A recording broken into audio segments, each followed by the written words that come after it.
Hi hello welcome back to our channel Sneha sweet home. ఈరోజు వచ్చేసి వంకాయ ఎండ్రీలు curry ఎలా ప్రిపేర్ చేయాలో చూద్దాం.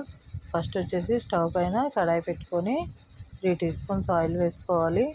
అందులోనే ఆవాలు, జీలకర్ర, 2 రెమ్మలు కరివేపాకు వేసుకొని బాగా చిటపటలాడిన తర్వాత 4 పచ్చిమిర్చిని చీలికల్లో కట్ చేసుకొని వేయించుకోవాలి.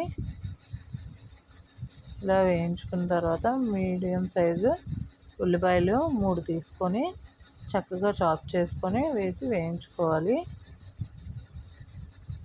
ఇలా వేయించుకున్న తర్వాత 2 మీడియం సైజ్ టమాటాలను తీసుకొని చిన్న చిన్న ముక్కలుగా కట్ చేసుకొని వేయించుకోవాలి. ఇప్పుడు వచ్చేసి 10 నిమిషాలు అలా మగ్గబెడితే అయిపోతుంది. ఇప్పుడు వచ్చేసి ఎండ్రీలను తీసుకొని 3-4 సార్లు బాగా కడుక్కొని కొద్దిగా డ్రై అయిన తర్వాత ఇలా వేసి వేయించుకోవాలన్నమాట.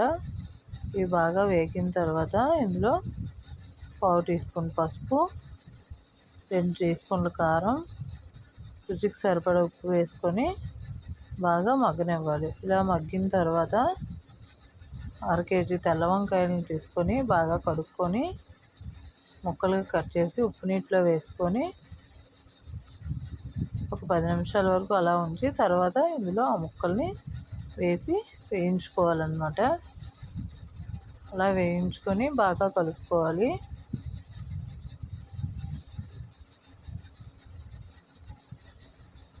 అలా కలుపుకోవడం వల్ల కర్రీ అనేది మంచి టేస్టీగా, వంకాయలు అనేది నల్లబడకుండా ఉంటుంది.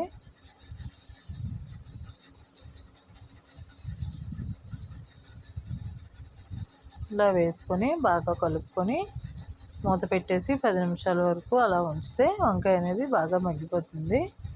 ఇది మీడియం ఫ్లేమ్లో ఈ కర్రీ అనేది ప్రిపేర్ చేసుకుంటే బాగుంటుంది.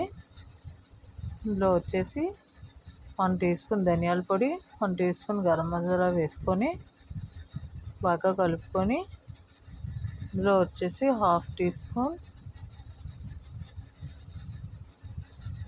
జీరా పౌడర్ కూడా వేసుకుంటున్నాను.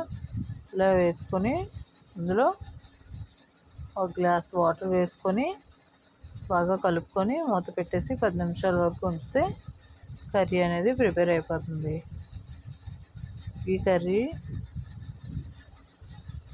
ఈ కర్రీలో లాస్ట్ మంచి టేస్టీగా రావాలంటే ఒక టిప్ ఉంది. ఇందులో వచ్చేసి చింతపండు ఒక నిమ్మకాయ సైజ్ అంత తీసుకొని దాన్ని బాగా నానబెట్టుకొని ఆ వాటర్ అనేది ఇందులో వేస్తాయి. కర్రీ అనేది చాలా బాగుంటుందండి. ఇది పాతకాలం స్టైల్లో బామ్మగారి స్టైల్ అన్నమాట. చూడండి, బాగా కలుపుకొని కొద్దిగా రైస్ పెట్టుకుంటే చాలా అంటే చాలా బాగుంటుంది.